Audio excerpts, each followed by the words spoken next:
I'm walking back from having just jogged, my second jog today, and I gotta tell you, I'm really PO'd. I'm angry. I'm angry. Um, it's not because I don't like jogging, I don't, but it's life, right? Not because my knees hurt so damn bad I can hardly walk, but oddly enough, it doesn't hurt as much to jog. So I'm not angry about that, right? What I'm angry about is what I was thinking about while I was jogging, okay? And I gotta talk to you about it. I gotta talk to you about it because it's pretty ghastly, all right? The nice thing about jogging is it frees up the mind. You know, the only thing you gotta think about is don't stumble over the curb or step in a gully. So, you know, it leaves a lot of brain space for you to conjecture about other things. And what I was conjecturing about that has me so angry is the situation with Israel. Now get ready, because I'm going to be preaching to you, okay? I'm going to be preaching because I'm angry and it's time to spread the gospel. You know, I have some friends, dear friends, who are siding with Hamas. Now they would say, well, no, we're not for Hamas. It's just that Israel's committing genocide. Oh, bullshit. Give me that. I'm going to get more to that in a second. But I don't want to hear that line. You're pro-Hamas. If you're rooting against Israel in its war for its own survival, after Hamas has sworn to destroy it and kill every Jew in the state of Israel, you're pro-Hamas. You're pro-Hamas. All right? So stop it. Just stop it. And we have a president who is pro-Hamas. I don't want to hear, no, he just doesn't want genocide. I don't want genocide. There is no genocide.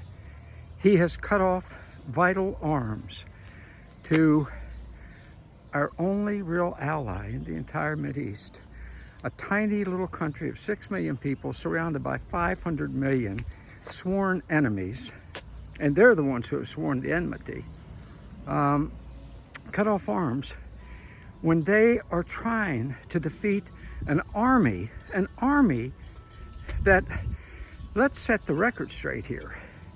We say, well, yeah, there was a terrorist attack. No, it wasn't a terrorist attack. It was a terrorist invasion. It was an armed terrorist invasion. Hamas invaded their neighbor. They slaughtered, didn't just shoot them. They tortured. They terrorized. They gang raped. They burned to death. They beheaded 1,200 innocent Israelis in a blood feast, in a savage, depraved blood feast.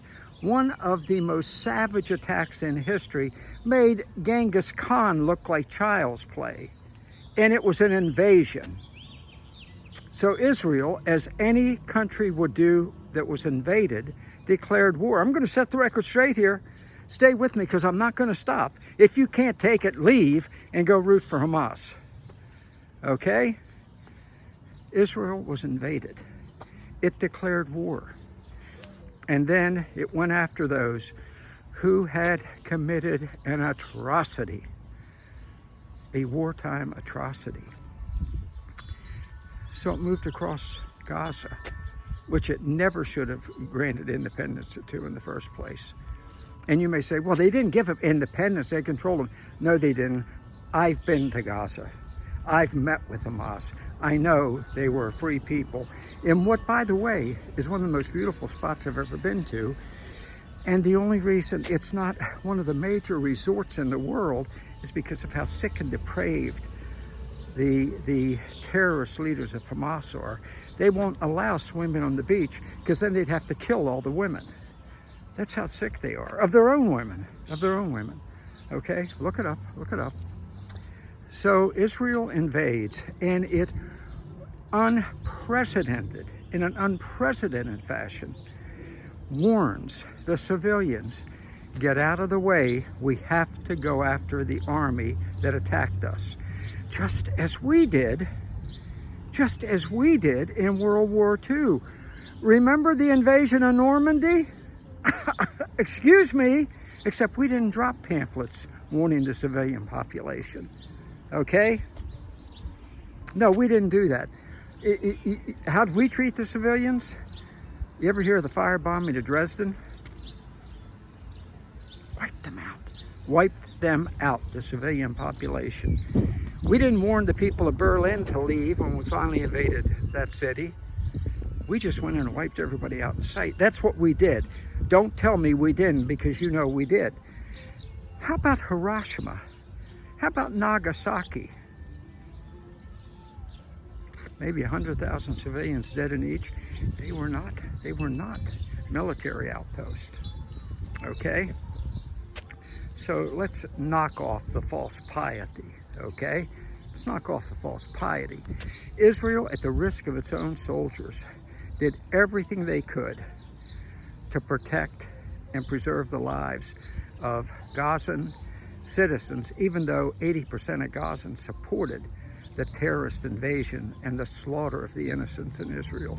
Fact of the matter, okay? They still tried to protect them. And here we go, ready? But 30,000 have died, women and children.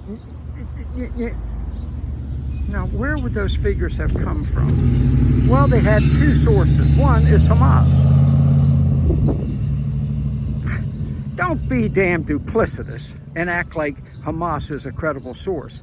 The other is the UN, which we now know sided with Hamas and even had UN agents with the Hamas terrorists when they invaded and slaughtered the innocents in Israel on October 7th.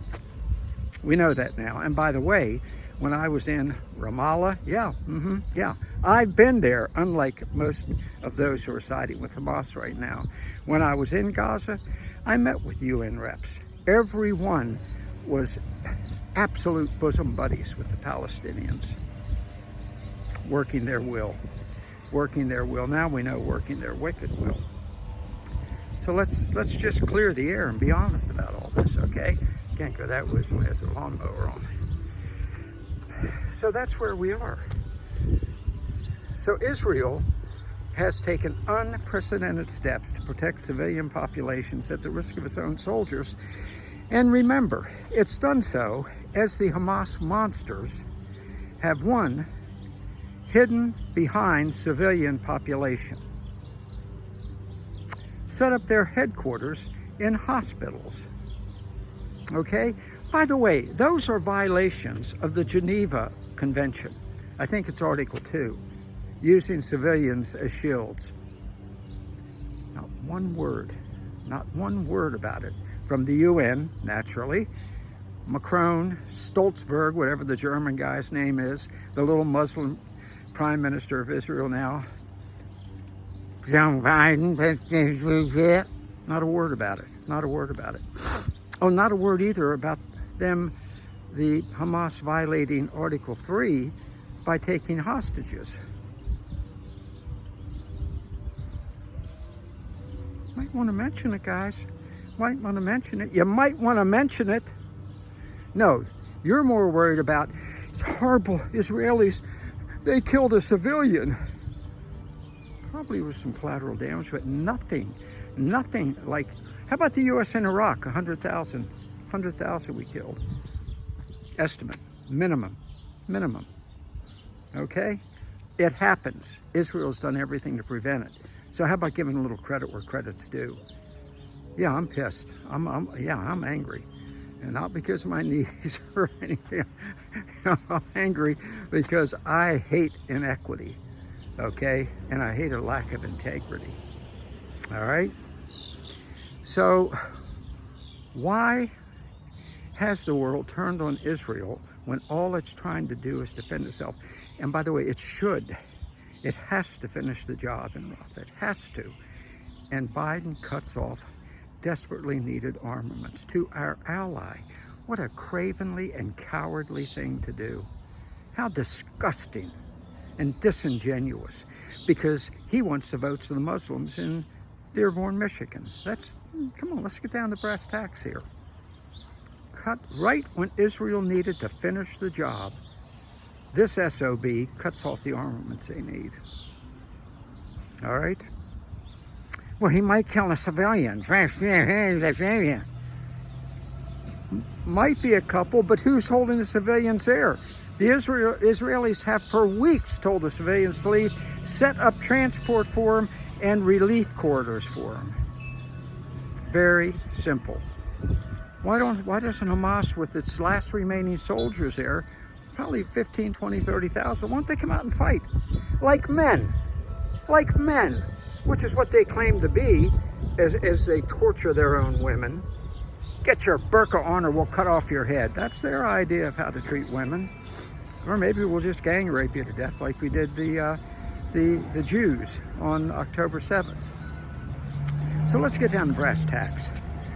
What the hell is going on here, where Israel is being the only country in history that's held up to an unmeetable standard of no civilian deaths? That's what Biden demanded. Any civilian deaths at Rafah. What? Excuse me? What kind of stupid ass thing is that to say? Why? Because they hate Jews. Can I say it? They hate Jews. Macron, Stoltenberg, whatever his name is, the Muslim Prime Minister of Great Britain. And yes, Joe Biden, they hate Jews. To them, all Jews look like rats and smell like gefilte fish. Let's just say it. Let's just tell it like it is. And they don't like them anyway. And so they've turned on them now. They've mollycoddled the violent, vicious, violent rioters on our college campuses because they hate Jews. And secretly, they're thinking they're taking care of the Jews. You don't believe me? Think about it. Why are the Jewish people being held to a standard no one in